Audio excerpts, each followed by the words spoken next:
Good time zone internet. Hello and welcome to Design Club, the only game design show on the internet that realizes we should probably ask one additional question mere moments before we start. I am your humble host, Will, joined as always by my pal, Geoff. Say hi to the people, Geoff.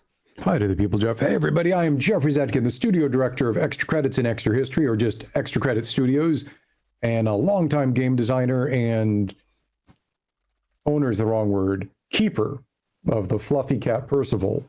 Joined, as always, by my friend and voice of the people, Will. Hi, everybody. I'm Will. I do all of our live stream production here. I also play a lot of video games, and I have occasionally referred to myself as unabashed indie trash, which is going to be incredibly relevant to the topic of our conversation today. It is so relevant.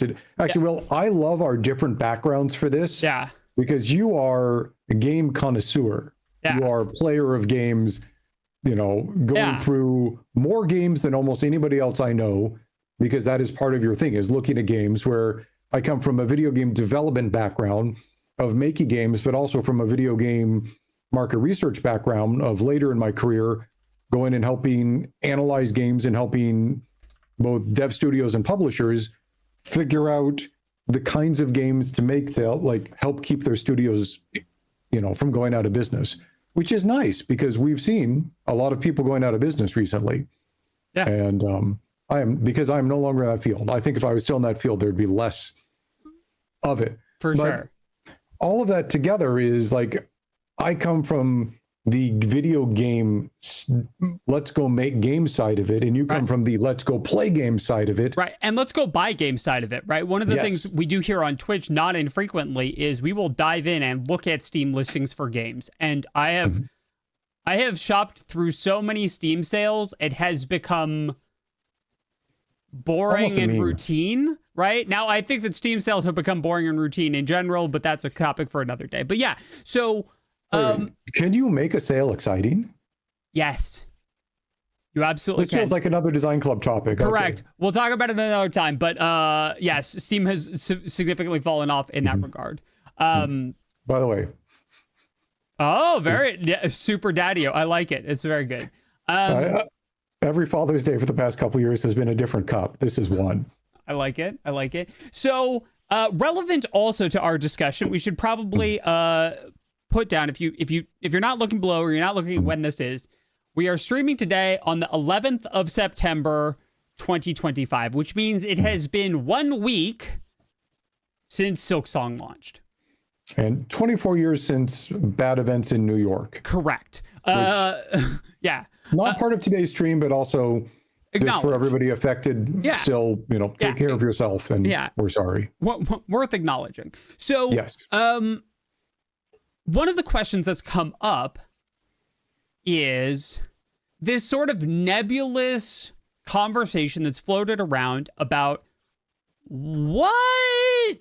how do we classify, categorize, understand, do anything with Silksong in terms of its size, right? Obviously, it is an action combat platformer, Metroidvania, right? Game, right? With a whole bunch of other elements from other genres mixed in there, but more on that when we get to our Silksong postmortem, which will be after I 100% the game, so it'll be a while. What, that's not a 5-hour game, Will? No, it is not. It's even less of a 5-hour game when I'm terrible at beating some fights. And that's a thing. So... sympathy and understanding. Yeah, right. I spent 2 hours on a fight yesterday. It was great, and I hated it. Is that going to stop me from 100%ing the game? No, it's not. So... But what part of what's Silksong coming out with Hollow Knight being a thing is Hollow Knight was unabashedly an indie game. Yes. 100%. Like, it, along with Journey and a handful of others, are kind of like poster childs for indie games that did really, really well, that batted far above their weight class. Right. But part of them talking about it is they, like, say, Team Cherry with Slay the Spire. Megacrit with Slay the Spire. I mean, not Team Cherry, Megacrit with Slay the Spire. Sorry. Team Cherry is another. Too many games. Yeah, right. Yeah, keep going. With Slay the Spire, like their first game did so well, and their studio was so small that they equivalently made unlimited money for their studio. They're not billionaires, they're not 100 millionaires, but they got enough money off that game that for the 2 people at Mega Crit, or the how many people on That's a really great question. Team Cherry is technically 2 people. Mm-hmm. But it's actually more than that. So we'll get to that in a bit. We'll get to that. But like they took 7 years to make their game and they didn't have to make another game. Correct. And so part of the question is, are they still an indie group? Like indie has become, over the years, it had a cleaner thing when it started, but it's it could mean so many different things to so many different people at this point. Right. And is it like, if your studio had unlimited money and got 7 years to make their game, are you still indie? Because like there's some criteria would say no, some would say yes. Right. So we wanted to talk about that because it's weird. Yeah. And I think we should start by acknowledging that lots of people are going to have lots of places that they start with this, right? Oh yeah. I think most people would agree that the original Hollow Knight is an indie game. I think the overwhelming majority of people would agree with that. And I also think the overwhelming majority of people would agree that Borderlands 4, which came out today, is not an indie game. So if we all agree on those things, the line and criteria is what's going to differ, right? I think we all agree that such a thing as an indie game exists. Any of the Borderlands weren't indie. Correct. Yeah. Well, like Borderlands 4 just came out, but even Borderlands 1, when it came out, like that was not an indie game. That was a big studio game. Yes, correct. By design, and it shows in every ounce of it, even if they're having some Unreal Engine 5 optimization issues ripped to their reviews. Correct. It did come out today. Yeah. It's also, there's a lot of games. It's like, it is so easy to be like, wait, that came out? Yeah, absolutely. So let's start with the most simple one, right? Which someone over in YouTube chat, Johnny, did a really great job of bringing this up. Indie is independent from a publisher. That is one definition that we've sort of batted about. Does it mean without a publisher? And the answer is no. Yes.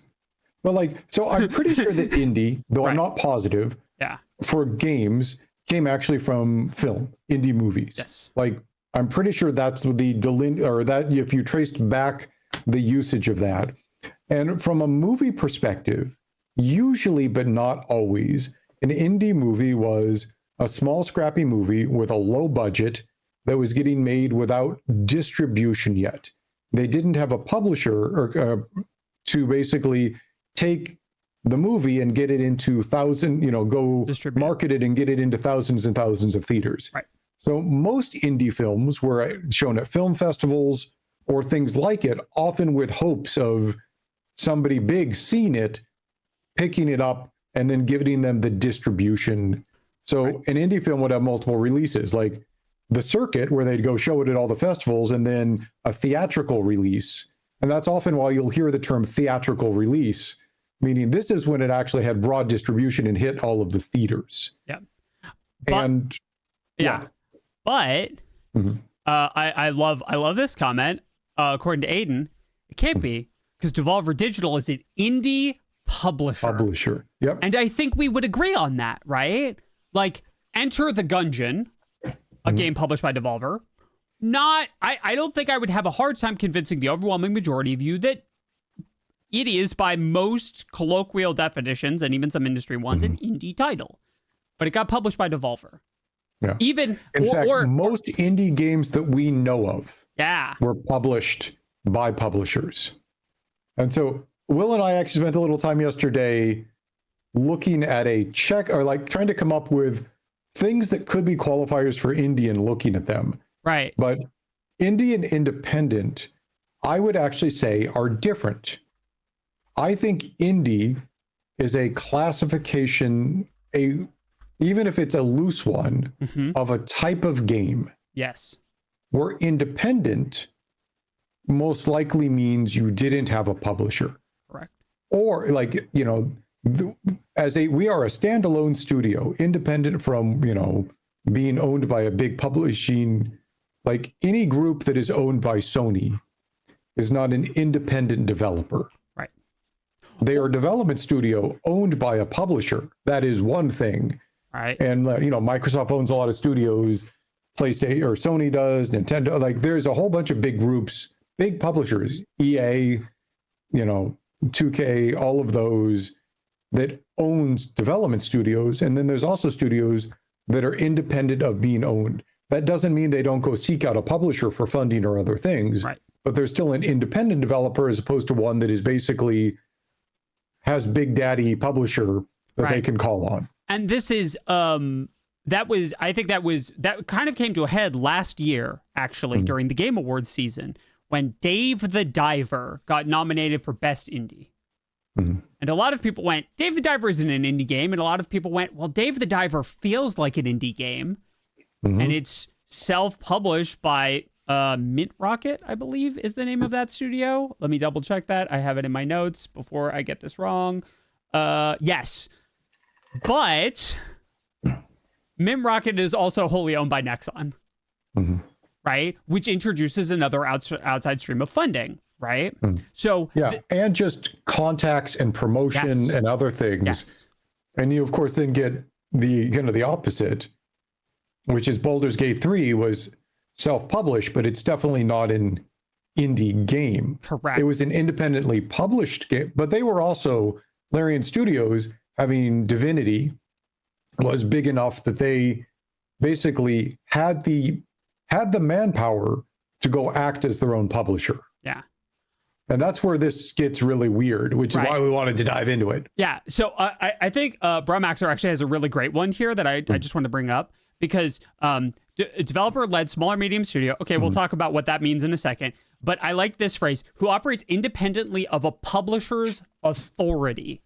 That's kind of an interesting way to look at it, right? Because we've been talking a lot about the way that the money flows and how that influences the game.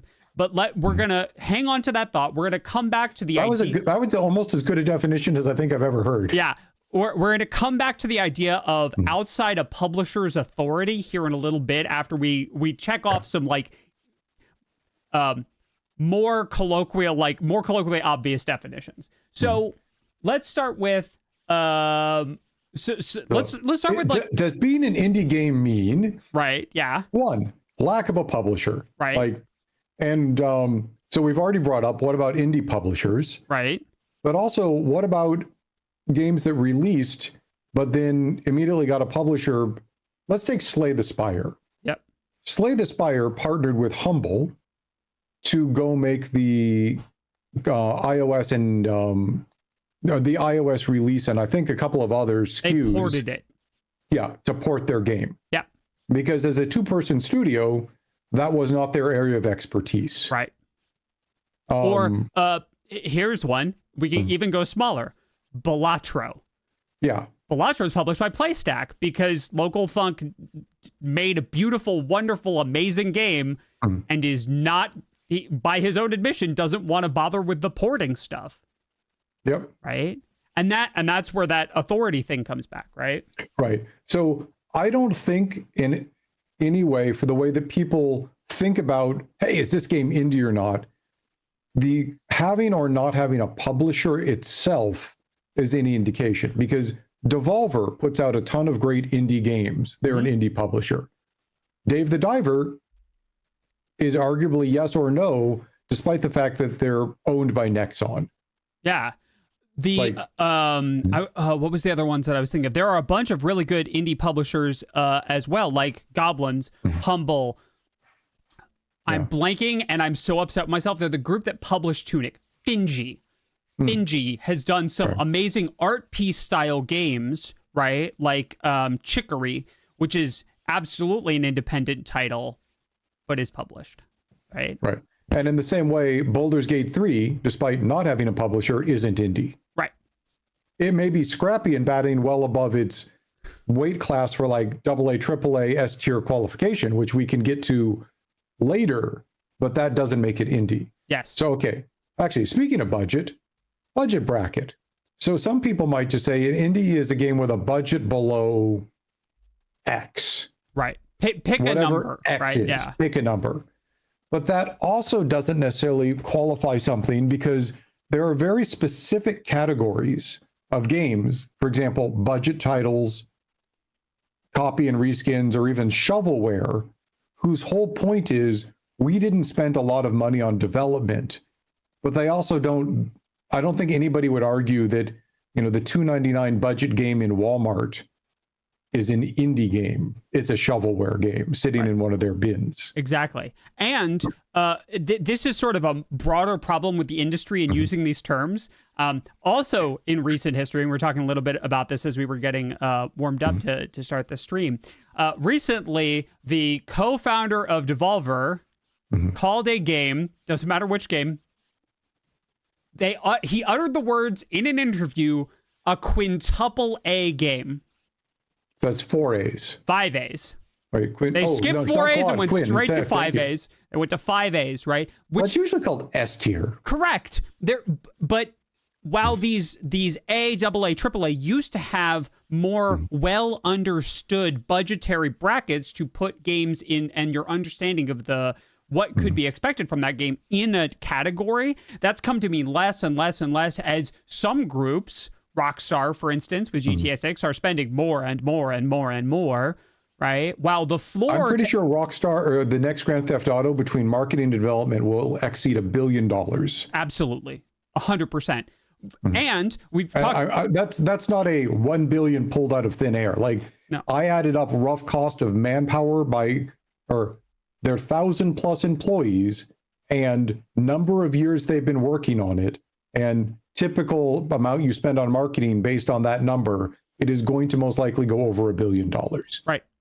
And at the same time, the low end, right? We've talked about this before. It is getting cheaper and more accessible to enter on the to the solo dev end, right? What we would probably normally between call Unity and many other good tools, and just the basic capabilities that you can go buy, Playmaker, or you can go buy, some of the other plugins for Unity.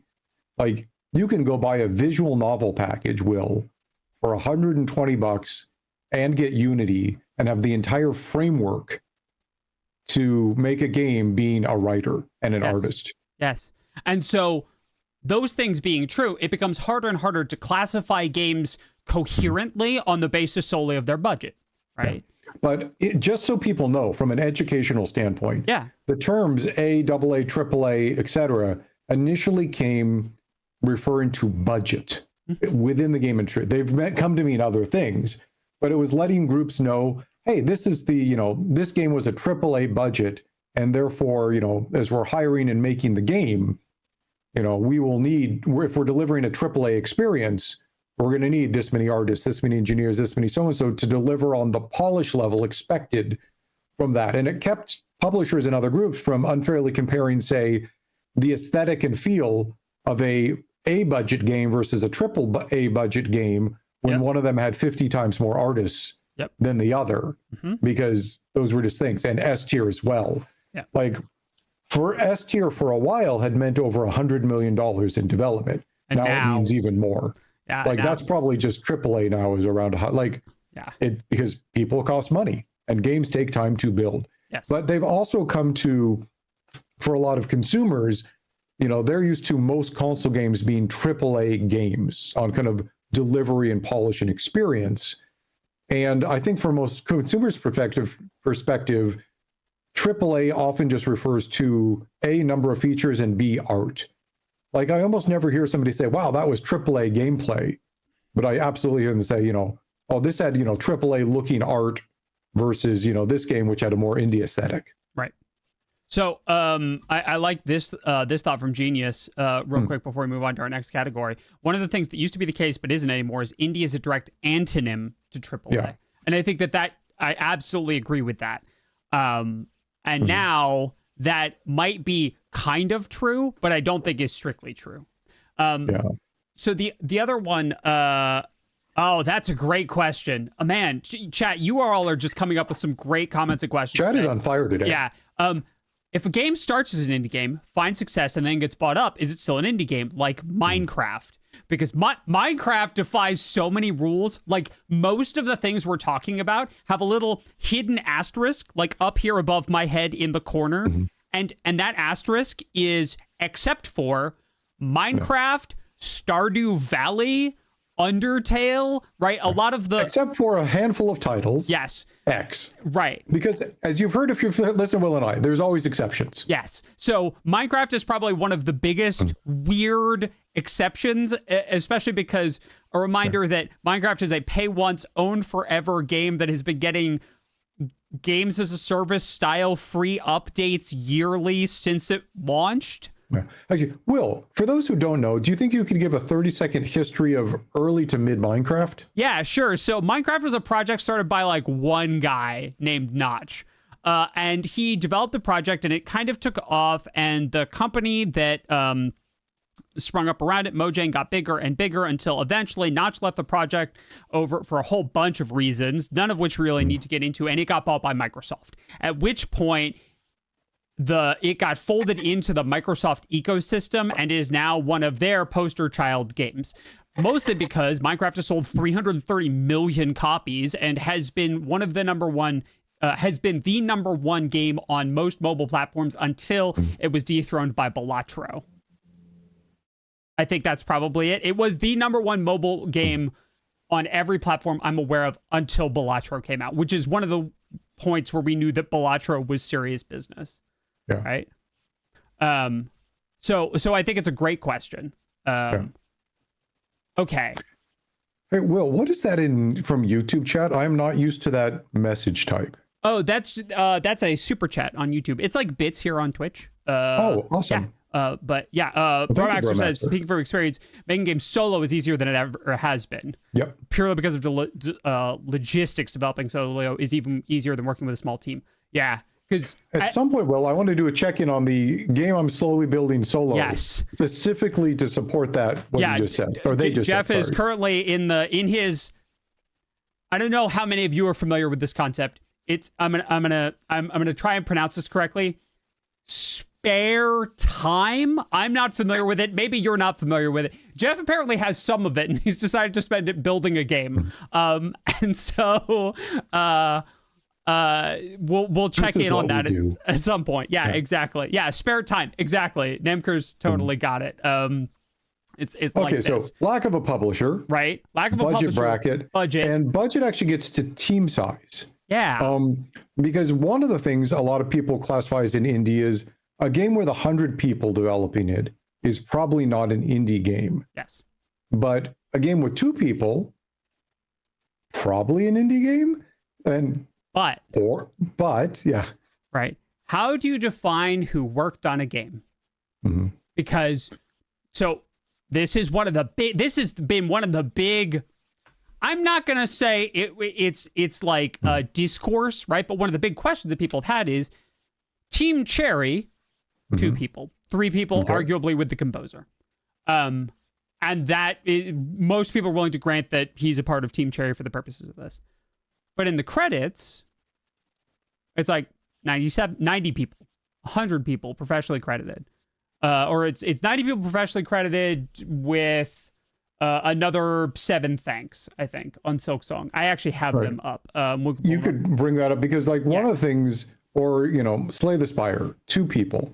But, those might be the devs, but, what about the composer? What about the testers? What about the contractors? What about the marketing or PR people? Like, there's a lot of people that touch a game besides just the dev team that are counted for some things and not others.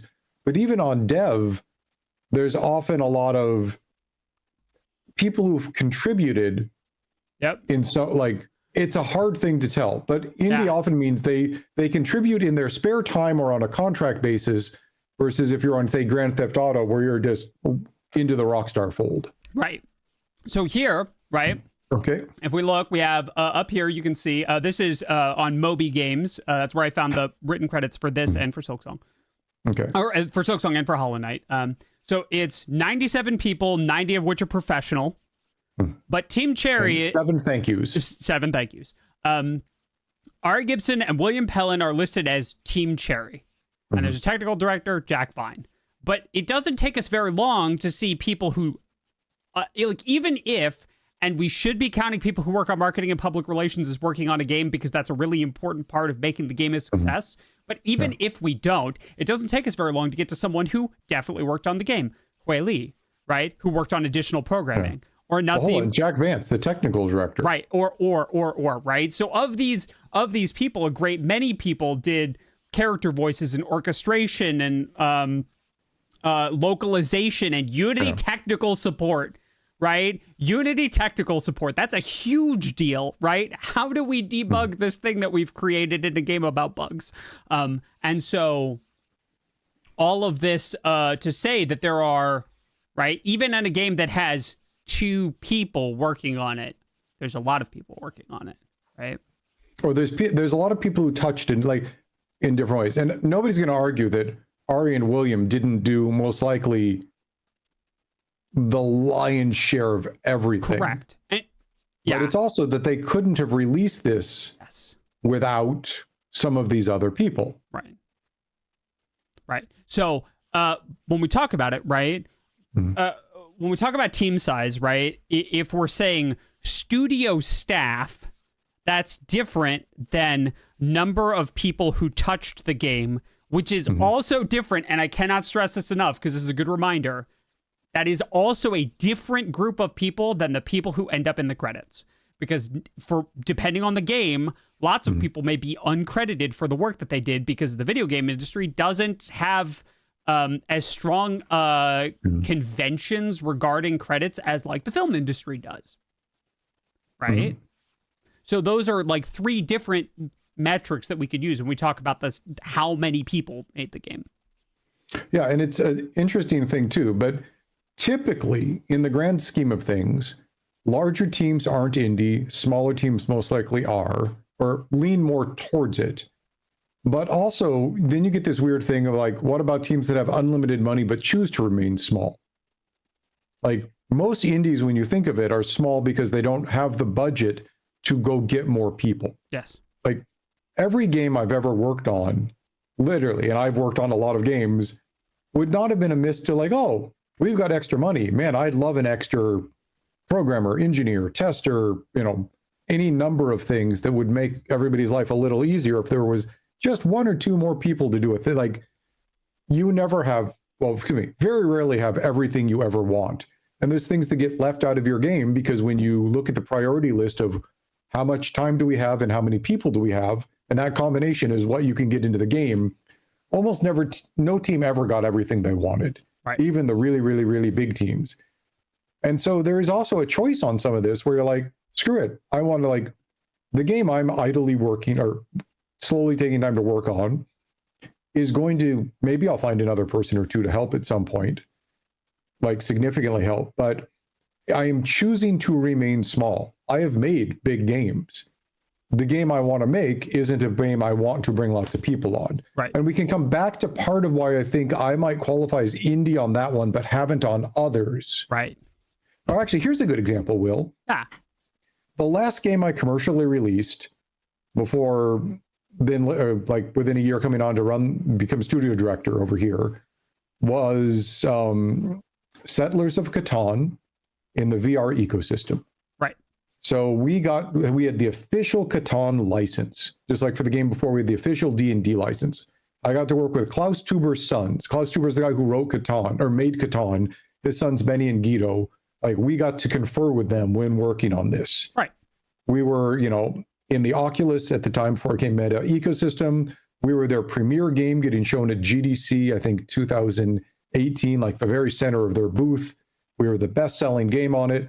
But our team size was under 20. Right. Like, we were equivalently in a premier spot with a branded game. Yep. And a studio that had intentionally kept itself small because for our first couple games, every single person there, actually the minimum person had 10 years experience. So it was all industry vets basically saying, we think with a small team, we can do these quickly because VR is growing. Like, that was our whole studio strategy. Were we indie? We were small. We had a low budget, right, and we were scrappy, but we were also working, on one of the most beloved licenses in the board game area. Right. And with all veterans. Right. And had partnered closely with the platform on which those games were going to be released, right? You were getting premium treatment. They didn't give us any money, but we partnered. Like, they weren't funding us. Right. That would have been nice. It would have been great. No, but the visibility, right, of that is also a thing, right? And that didn't even make our list of things, right? But visibility, right? If it's on the front page of Steam, is it indie? Do you have to go digging through menus and like find it in the dregs in the back with like 4 user reviews? Because like Silksong was on the launch screen for Steam, still is. If you boot, I believe it's the first thing you see. Silksong might as no well matter have been who on you the are error if you turn screen. Steam on. Yeah. Like, it's an interesting thing. So part of it, not just team size, but maybe I'll even add team access. Yeah. Like, when we were putting it on the PlayStation, we had a Sony rep. Yeah. When we were putting it on Oculus, we had an Oculus rep. Right. We released it on, I think, 8 different SKUs or pieces of hardware. Right. Like, but we were still a small team. Right. Like, it's a weird thing. Yeah. But I don't think we would have called ourselves indie. Right. Okay. So these next 2 are a little less. I'm going to say that these deal heavily in like my neck of the woods, right? A lot of these have been like very like defined areas with the things that Geoff is talking about. These next 2 are like a little more in my neck of the woods and deal with like the reasons that people call a game indie just by looking at it, right? Okay. Which is, what do we got? One of them is the art style or the aesthetic, right? If you look at a game and it has a certain aesthetic, and when I say look at an indie game and it has a certain aesthetic, you've probably now thought of a game. It might be a game like Lethal Company. I would say that certainly has an indie aesthetic, right? Or a pixel art, or very the RPG Maker aesthetic, right? Or a VN aesthetic, right? Those or even one you can tell has a moderate, like Balatro. Yes. Fez, that's another really good one, right? It looks, yes, exactly. I like Miss Inkwitch's idea. Indie core. Exactly. Right? That it is an aesthetic and a genre appeal of a certain thing that has encompassed indie, right? And I'm not saying vibes for this one. I'm saying just by looking at it, right? Lots of great examples here. Tunic, Dave the Diver. Yeah, Dave the Diver looks indie. Fez, all of these others have a very specific art style that's not God of War, the newer ones, right? It's not the incredible... Even the older ones for the time. Sure, right? But it's not that incredibly photorealistic, the axe has more polygons in it than all of Fez. Right? Like, just Kratos' axe has more polygons in it than some entire indie titles, right? That's clearly not an indie aesthetic, but there is something on the other end that I think a lot of people intuitively would say is an indie aesthetic choice.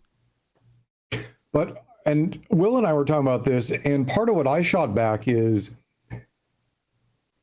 games with a limited budget are forced to make choices. Yes. Like, if you're making Grand Theft Auto 6, I guarantee you there are at least 500 artists involved with that, probably significantly more. Yes.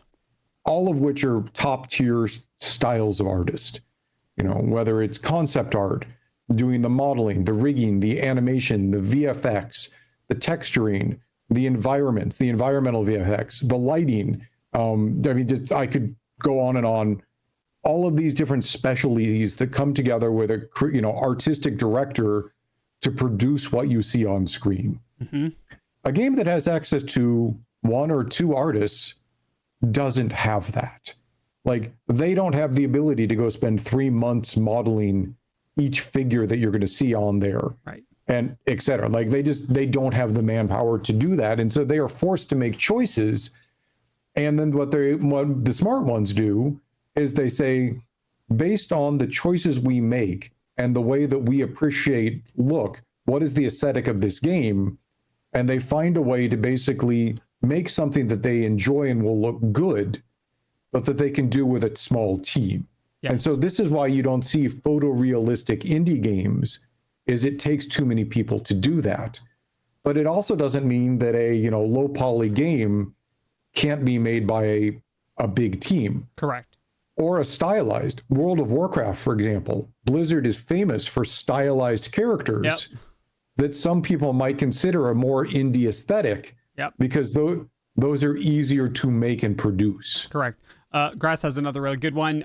Team Fortress 2, as opposed to the games which came immediately before it, right? Because all the other Source Engine games are like Gary's Mod or Half-Life or Portal, right? Even though Portal has kind of like a generally goofy aesthetic as regards the portal gun and the bots, right? Shell still has a human, like an obviously photorealistic human model compared to TF2, which... realistic, not photorealistic. Yeah. But actually, Portal's a great example. Portal was made by a small team. Yeah. Portal, looking at their stuff, did one character model. Yes. Total for their whole game. Yes. They did good environments, but the environments were all repeating areas where they set with their setting. Like, here's indie choices. Let me tell you, looking at Portal, one character, a lot of story conveyed through voice, where they could get a good VO actor. And the story was actually added near the end of the game. An environment that by its setting, you expect to see a lot of repeated asset use and repeated areas. Yes. Because you are moving through the testing grounds that GLaDOS is putting you through in it. Like, you're not expecting it to go from different thing to different thing. You are in this area. This is what, like, they made a lot of choices that by the way they put it together, they could do minimal art assets and still have it be super interesting. And that's what good indies do, is they say, based on what we want to do, how can we limit our art so that it still looks amazing? And it might be a stylistic choice. It might be, going 2D instead of 3D or 2.5D. There's a lot of ways you can do it, but it is often working around a constraint as opposed to them saying, man, we're just going to make it look like this. Right. And then we get into the inevitable question, which Zip just correctly brought up. Is Portal 1 indie? Oh, yeah. And that's like kind of the Dave the Diver thing. Right. They're backed. They were backed by, here, you have access to all of the source stuff, and you get to make this cool tech demo, which we're going to release. I would argue that if it's indie, it is indie on the back of Valve thinking it was just a cute little tech demo and not a real thing, right? Yeah. And like that puts it in a weird place. It arguably belongs in the exceptions category because it's so weird, right? Oh, 100%. Yeah. But again, like, and these are the things that make indie hard to define, but just kind of talking about the art and the aesthetic. Yeah. Like, for most indies, it is getting creative with the resources they have. And that, to me, actually might help define even more of the indie experience, which is, that you are a small team. Yes. Like, I think we can say indie is pretty much always a small team. Yeah. You're all small team. You don't have access to all of these things. How can you get creative with what you've got to put out a really cool experience? Right. Yeah. Which sort of leads to the least helpful and most frequently cited definition of indie. Mm-hmm. It's just the vibes, man. I just get like indie vibes from like the way that character jumps.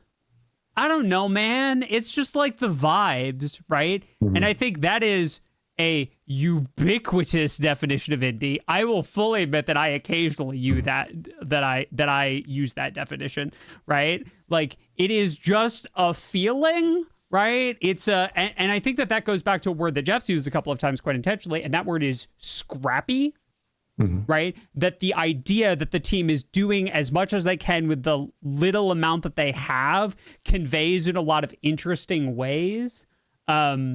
Also, things like taking on bigger corporations tend to get something perceived as indie, right? So something like Crema putting out Temtem in the face of Pokemon, right? I don't know how many of you remember that, but like that was a big deal in the day, right? And like Crema was not a massive team. Crema was like 20 people and a dog, I think. the dog was credited on their website. That's why it's important. Okay, just so we're all on the same page. But like people are immediately like, oh, they're an indie team. They're taking on the Pokemon company and Nintendo, right? So it tends to be by comparison, right? That vibe thing can also be by comparison to other titles in the same genre of game that they're making, right? Yeah. And feel, I think it's the problem with feel is hard to quantify. Like, yes, absolutely. And it kind of fits indie as pornography. You know, yes. I don't know what it is, but I know it when I see it, which is a paraphrasing a quote from, I think, a Supreme Court justice. Yeah.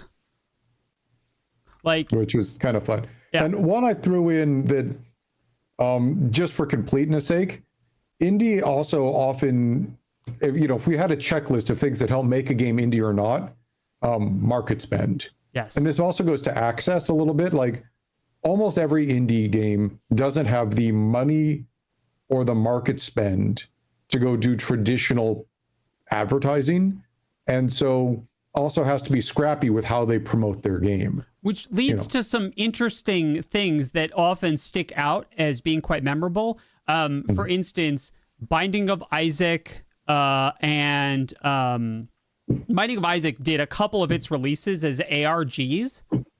Very interesting ARGs with like fake websites and stuff that like one game master could put together and then put out as a way to drive viral interest in the game versus something like a bunch of billboards, a giant mural on the side of a skyscraper. And actually, market spend, yes, we do mean pre-release almost entirely for this, because successful indie game that comes out might then have money to go do more marketing. Right. But at that point, it is successful indie game as opposed to indie, like, so yeah, this is kind of talking about the up and coming and why indie games try and get streamers to engage with them more often, or bundles. Seek out, try and get a journalistic article written in, Kotaku or IGN or, something. They are looking for ways that don't involve, here group, here's, $500,000 or $50 million to go get commercials and ads and buy influencers and all of these other things for promotion. Right. So, anyway, just for completeness. So, which leads us to one of the most fascinating, odd questions that I think we need to answer for completeness sake, but I don't know that there's a great answer, which is, we've been talking about indie games and the teams that make them and the studios that make them. Mm-hmm. Which means that we kind of have to disentangle this ever so briefly. Are all games made... is every indie game made by an indie studio? Yeah. And if that is the case, conversely, does every game an indie studio put out count as an indie game? And that gets to the Hollow Knight of it all, right? Mm-hmm. Because Team Cherry put out a game when they kickstarted and ran out of money for Hollow Knight, right? Like, I don't think the original Hollow Knight's indie-ness is not a question here. I think it's pretty unarguably indie, right? But that makes them an indie studio. So are they still an indie studio when they make Silksong because of size?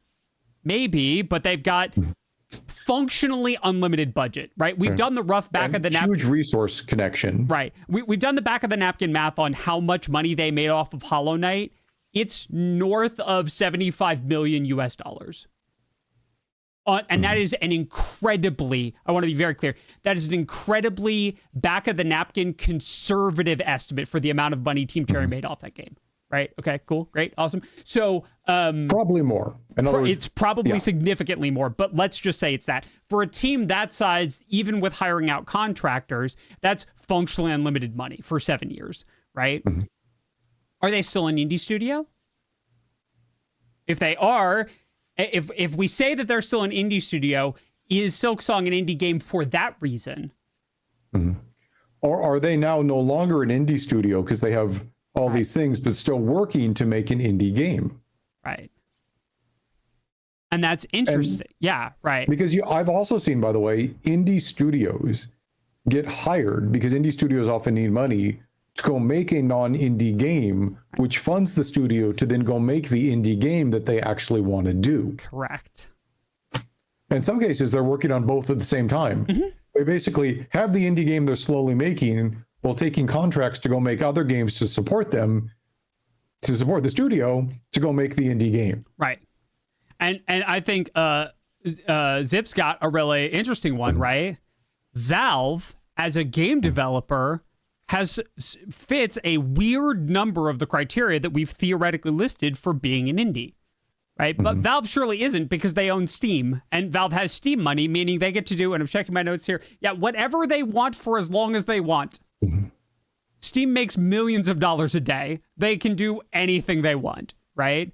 In a very not indie sort of way.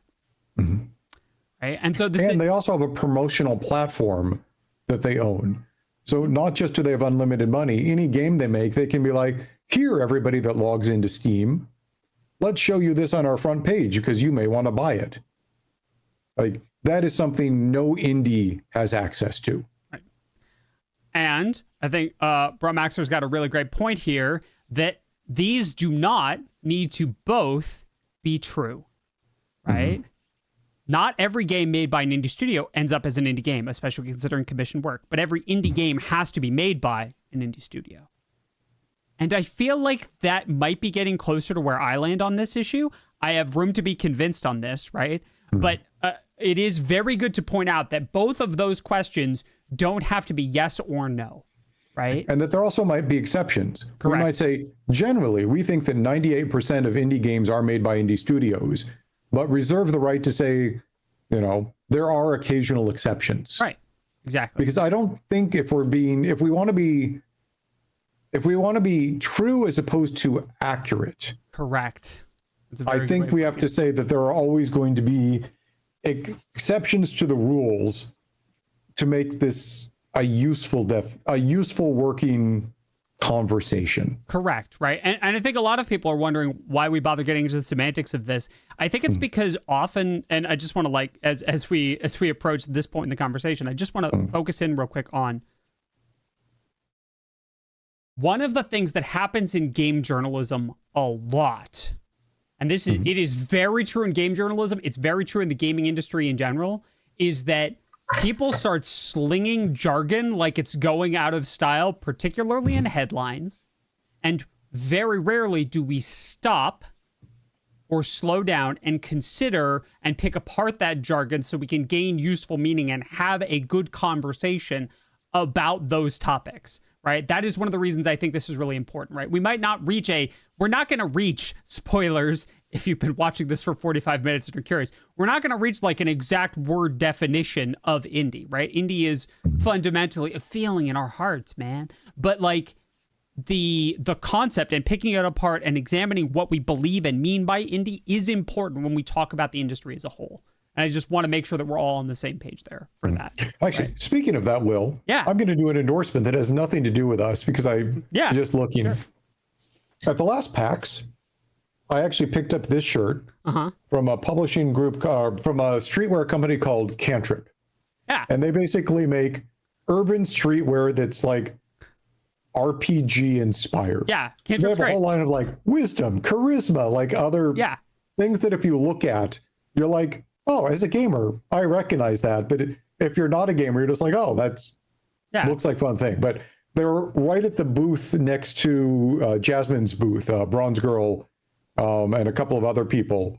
And I was like hanging out there. I'm like, that's a good looking shirt. So shout out for no particular reason. But if you Google Cantrip streetwear, you'll find by the way, cool shirts and hoodies. This, if anyone's wondering why we don't sometimes ignore questions in chat, that's why.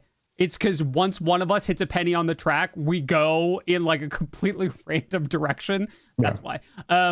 It's a good shout out. There's no question. It's a good shout out, but we will get distracted. So, 100%. Just like that, for some reason, it reminded me like, oh, I'm wearing a shirt by an indie street publisher vendor who actually goes to PAX to, peddle their wares to, Right. Yeah. To do the thing. And yes, I completely agree, by the way, with Sean's thought. News will say new indie deck building roguelike and it's Pokemon. Yeah, that's happened a few times, right? Especially with, we were talking a lot about Valve. Steam, I don't know how many Steam tags are the worst. Steam tags are atrocious. They're like, yeah, so a Metroidvania is a roguelike, is a Souls-like game. Those are all the same thing, right? Well, if one person tags it, it must be true, Will. No, those are not. No, they're not.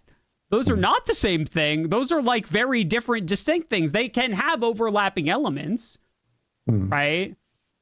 Thanks very much, Dead Cells. But like, no, right? And in a similar way, I imagine if we were to go looking for indie games on Steam, we would find some games that are like millions of dollars deep in a, international marketing spend campaign. That it's probably like The Finals. That's an indie game. It's not, right? So that's one of the reasons. Yeah. But like, it also shows you, Will, that indie is considered in some ways a genre or an aesthetic. Yes. Because it is a taggable thing. Yes. Right. Absolutely. Absolutely. And that actually brings me to a point that I think, after having some discussions with Will, I'm pretty comfortable saying is, yeah, I think that there's actually an artistic sensibility that makes a game indie, which is different from other games that are not indie. And because if we're saying it's just money, then you get shovelware and, all these other things that would just be indie. So it's not the money that makes the indie. I think part of it is the team size, but that can vary. Like, there's a whole bunch of stuff that varies.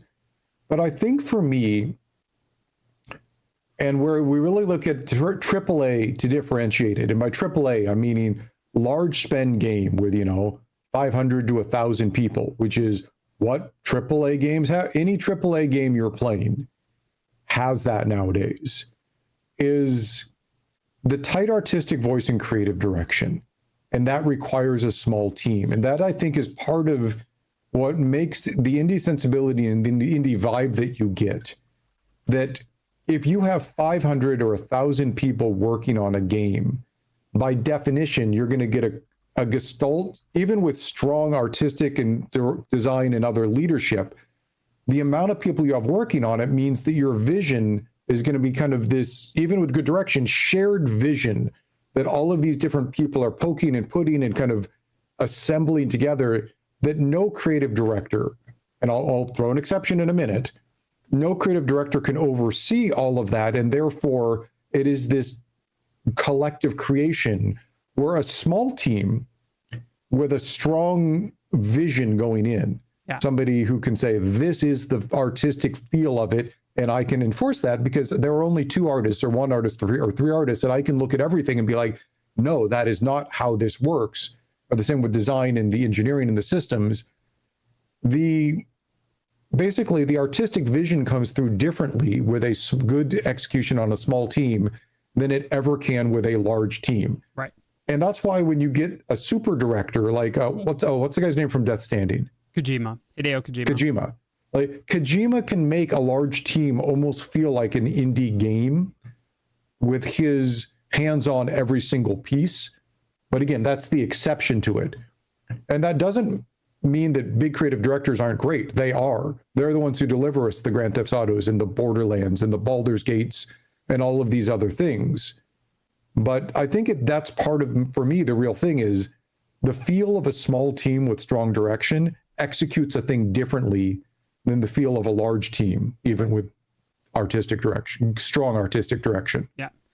Sam Lake is another really good one. That's a very good point, Dark Wolf, right? But like when we start talking about solo creators, right? We go like Sam Lake, Kojima, Concerned Ape from Stardew, Vogelthunk from Balatro, right? Like when we start talking about like Toby Fox from why does my brain blank on proper nouns that are right in front of my face? Undertale, sorry. Right? If we talk about like singular creators who have made their voice come through clearly in the work, we slowly trend towards talking about smaller projects, I think. Smaller projects, smaller teams, and that's even from like a consumer facing side. Yeah, and auteur, right? Right. Instead of looking at we're heading back to film, which is where we started. Yeah. Yeah. Yoko Taro to an extent. Yep. Yeah. But again, I think the fact, like, there are definitely people we are named, actually, even Will Wright for a couple of things. Yeah. But these are the exceptions. Yes. And they're almost always games with a very tight focus on a very specific part of it. And I think that that's what I really mean when I say I'm indie trash. Some of my favorite games are hyper focused.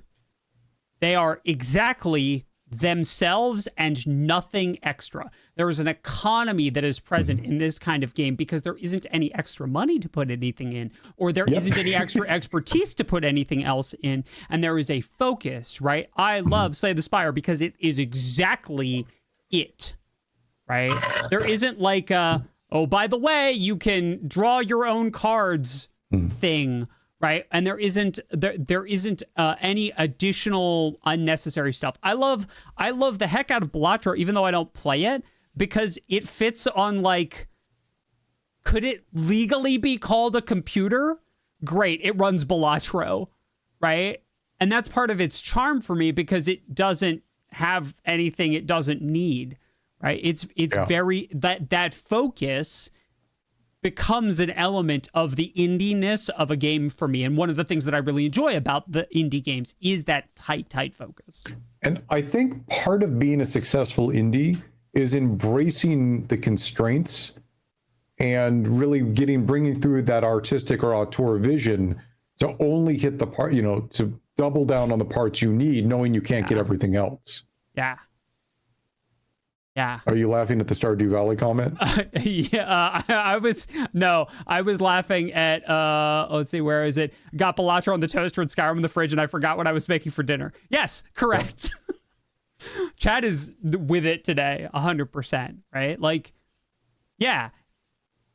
And there's a really great question in YouTube chat, which we'll get to in a second, by the way, on yeah, if I had to define an indie game, it would be publisher. Like, I don't care about the publisher, and I probably don't even care about the budget as much, but it would be actual team size and basically auteur direction to focus in on the key parts. Yep. And again, like, this is even making me think about, I said the game I'm kind of idly building. Like, I think one of the reasons, even if they had the budget, most indie games don't go get hyper realistic graphics, is I think that takes away from, like, the focus of what they're doing. If you look too good, people might basically lose some of the purity of focus on the other things. Right. You lose the charm, right, of what makes it special. Like, there is an argument to be made that Vampire Survivors is in part so successful because it looks like crap. Yeah. Genuine, right? Crap, by the way, affectionate. Right? That incredibly low. What's the time loop game where you keep going around that track? I want to say Death Loop. No, hold on. Come here, Steam. Loop Hero. Thank you, Chat. Hero. Yeah, Loop Hero. Chat's got it faster than we can get it. Yeah, right? Something like that is... If Loop Hero had looked like Diablo 4, I don't think it would have done as well. Right. Just 100%. I agree with that. Absolutely. Right. There is... and I think maybe that the aesthetic is a sort of flagging, right?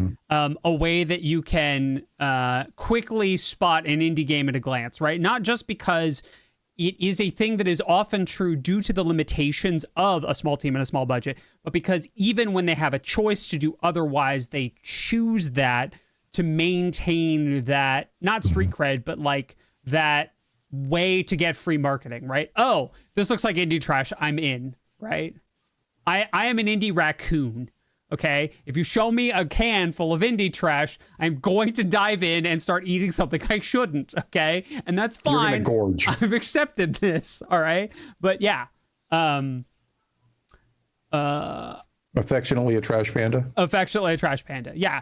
And I think, and to this point, right, a AAA studio could make a game that has indie aesthetic, absolutely, but it would fail to grasp the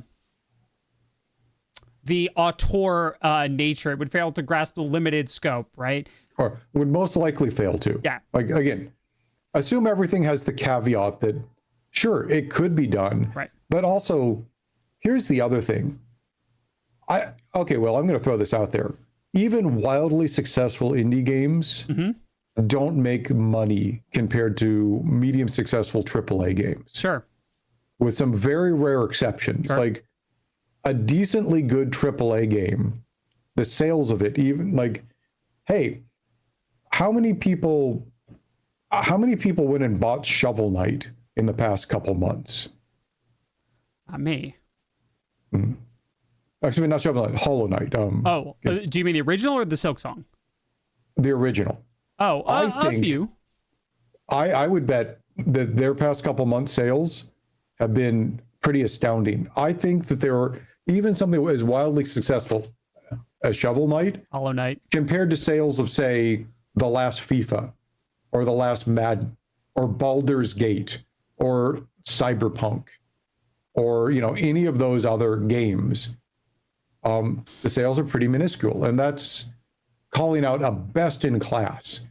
So I think part of it too, kind of around that, is a big AAA studio would never want to make itself look like an indie game, because as well as indie games sell, they're not the mass market ubiquitous video game, which you need if you have a budget to support all of those people. Yes.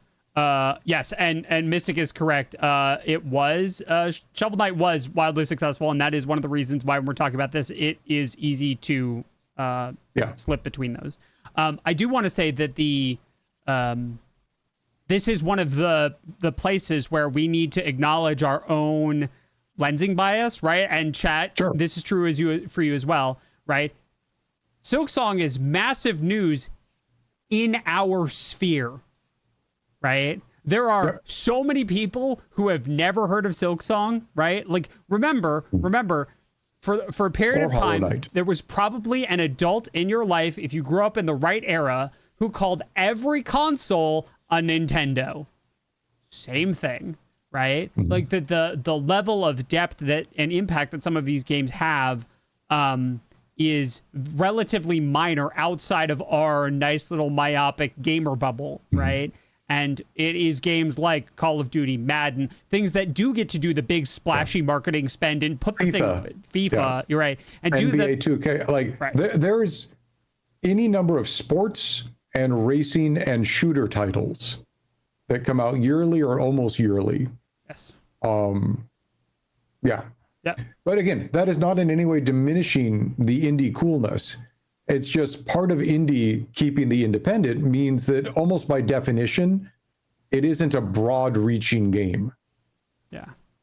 Like if you're hitting that auteur vision, you're finding a narrower group of people most likely that are going to enjoy it. There are breakouts, 100%, but I bet there are less than, honestly, 25 breakout indie titles of note. Yep. Maybe 50. Yep. Total over the past 10 or 15 years. Yeah. Interesting. Someone was asking. Also because of how hard it is to do really big, successful indie. Yeah. But also, actually, let me throw my own caveat on that, Will. The great part about being indie is you don't have to be wildly successful. Right. A studio with 2 or 3 people that sells, 200,000 copies of a game for $15 each is bringing in $3 million and has probably paid pretty well for those 2 or 3 people for the couple of years it took them to make it. Right. Yeah. The difference numbers that would be minuscule for everything else. Yeah. Do really well at sustaining a small studio. Yeah, correct. Yeah, the difference in scope also means a difference in the scope of success. Yeah. Right. When your scope win changes, criteria are a lot lower. Yeah, it's much easier. Yeah, than trying to pay salaries for 1,000 people, and also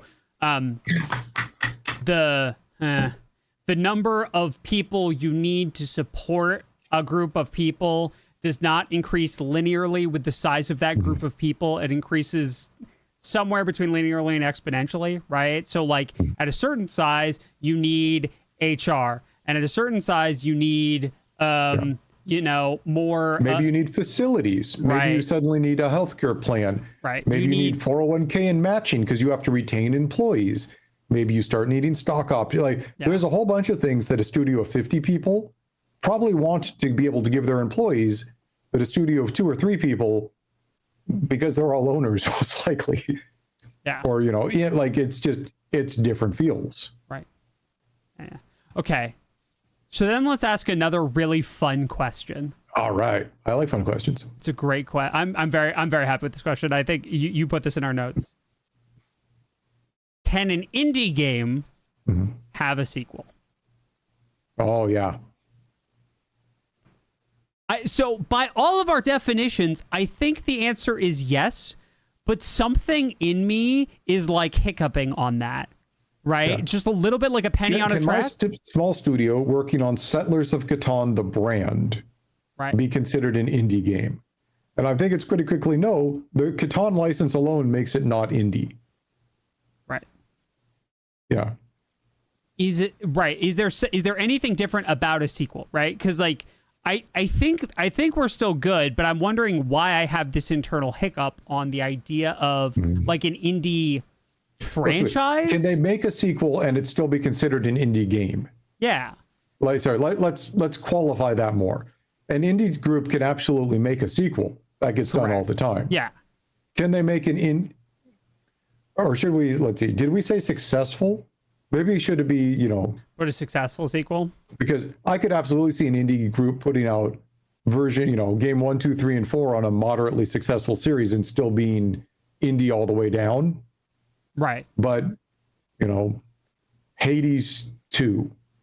Well, that's a studio that I've avoided mentioning on purpose because I don't know how I feel about that. Supergiant Games is in this very weird quasi-indie space where they're a little big to be an indie and a little too well-funded to be an indie, but also definitely nail the indie aesthetic and like mindset.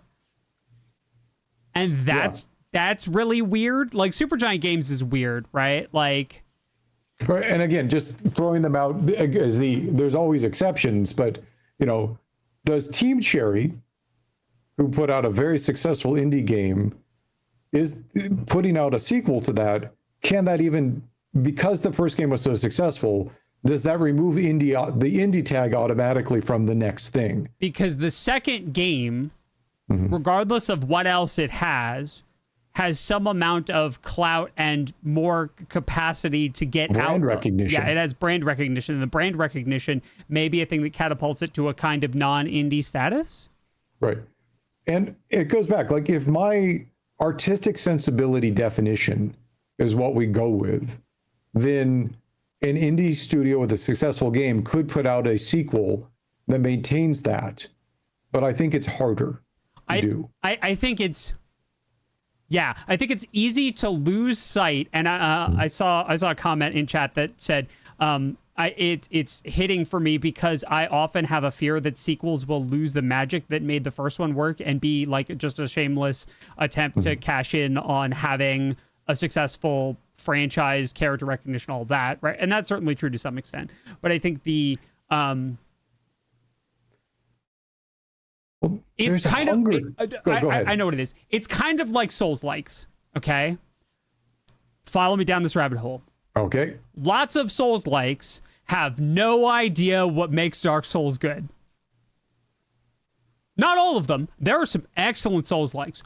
Lots of them, though, have no idea why Dark Souls is hard, what the purpose of flasks is, why dodge roll gives you iframes. There's a whole bunch, and like what the relationship between the build that you choose to use and iframes is. Like a lot of them haven't done that. They've just kind of slapped a pastiche of like, yes, we have difficult combat, and flasks, check please, we're a Souls-like, right? It feels like in some cases, sequels get into this thing where they become like the first game in the series, but they amp up all of the wrong bits and miss and stop having the vision and the feeling that's very tight, that economy, right?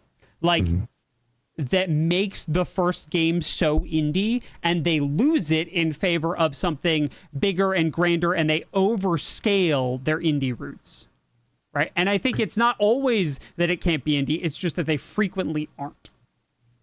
And I think part of getting that indie feel, the auteur, the aesthetic we talked about before, involves, and I'm going to use this in the best way possible, a certain amount of hunger.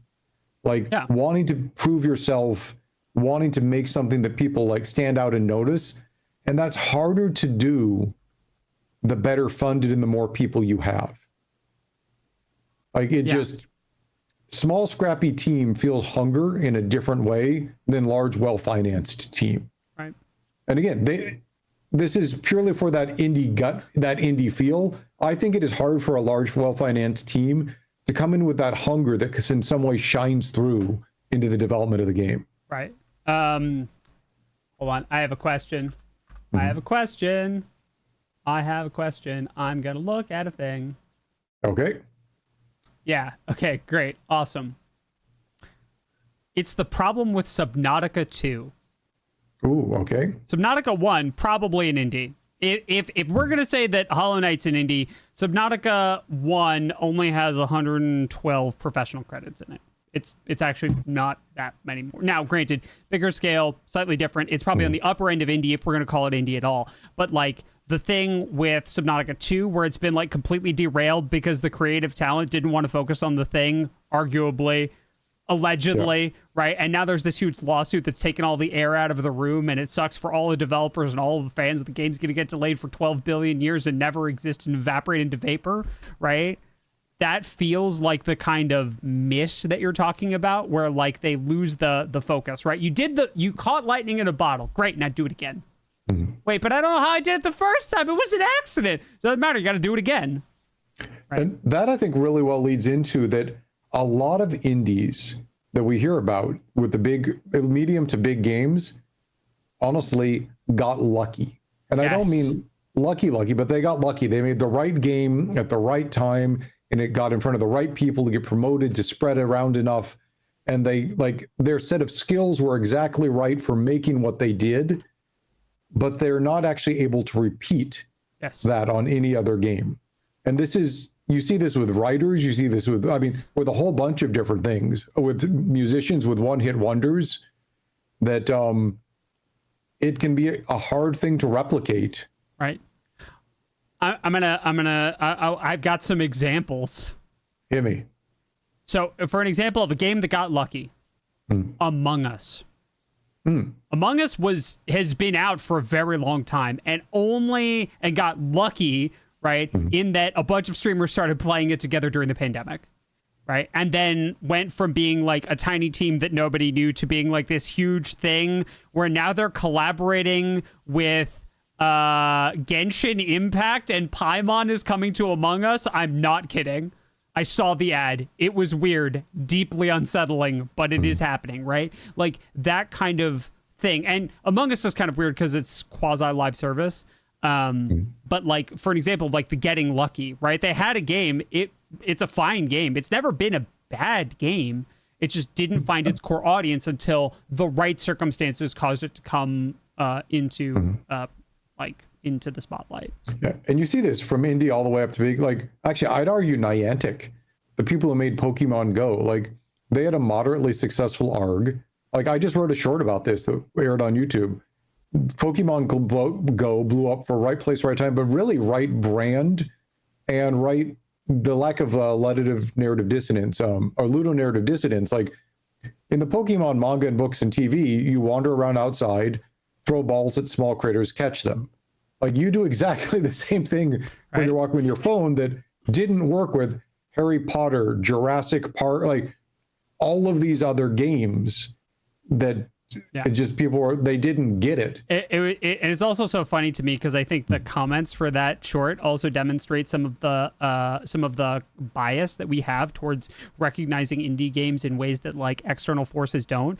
The number of comments I've seen that ask about Ingress, when Ingress is not relevant outside of a very narrow community. It's not relevant in the larger world because it's not Pokemon Go, right? It's kind of is also part of it, right? That like Ingress on its best days, I don't think ever got 1% of the players that Pokemon Go did. Correct. Yeah, exactly. Yes, Richard has it exactly right. What's an Ingress? Yeah. Correct. And so so even companies, mid-sized companies that strive, like there are plenty of studios. This isn't an indie exclusive thing, but I think it is more almost, I'll say, tragic with indies who put out something that gets picked up and then really have a lot. They're like, oh, I can go make the next one, and just bounce their head against walls because they are still a small team, often still with limited resources. Yep. And getting distracted. Sorry, my dashboard for YouTube has decided it no longer wishes to participate in existence. So just keep going, and I'm going to keep troubleshooting why I can't see YouTube dashboard. It's fine. Everything's fine. I'm just internally screaming, keep going. But and this kind of gets to one of the last parts I'll bring up, the difference between consumer-facing definitions and industry-facing definitions. For example, most consumers would call Balatro indie, despite it being published by PlayStack. It is a published game. It's still indie. So even if you're like, hey, indie is, lack of a publisher, they still be like, well, Balatro, they talk about this. And, Dave the Diver being published by Mint Rocket was, accused of not being indie because of the outside funding, even though kind of the team size and the drive and the hunger was there. It also, and I think a lot of people brought this up in chat, it also really failed on scope. It super failed on scope because it scope crept itself into oblivion with too many mini games. Oh, have you ever played it? Memory today. Will. Yeah. Amazingly well-funded Kickstarter game that No Man's Sky. There we go. Did No Man's Sky kickstart? I mean, what's the game that raised hundreds of millions of dollars through initially crowdfunding and then Star Citizen? Yeah, maybe that one. Star Citizen's the one that's it sort of exists but has just continued to sell people virtual spaceships that may never exist. Okay, okay, great. Yeah. Star Citizen. Is Star Citizen indie? No. Why not? I've seen how much money they've made. No. Well, how did they start off as indie? I would say they did until their Kickstarter finished. Okay. And then they scope crept themselves out of existence. Right. Like, so they had a good idea. Scope creep. And that reminded me of Star Citizen, which sounded initially as we're coming in with an outside group and a small scrappy team, and we're going to raise money from the fans. We're going to go make this game you've all wanted. That just, it is a weird industry. Yeah. But I really think indie is an aesthetic that has to be pulled off by a small team. Again, always asterisk caveats. Has to be pulled off by a small team to get that focused direction, and is a game that does not go wide, but instead goes narrow and deep and delivers that experience for the solid indie title. Yeah. I think it doesn't. I think it makes because of its scope. I think indie titles never try to lay claim to more of your time than the game humbly asks for, right? Like, I can't think of an indie title that's like a live service with daily check-ins. Yeah, I mean, some of them though on the time, you take Slay the Spire or Monster Train, our sickness regarding roguelites with dailies does not stand for a general stand-in for indies. Okay. To be fair, right? Jeff and I have both put too much time into those games. It's fine. Yeah. I don't know. And I think that this is a good.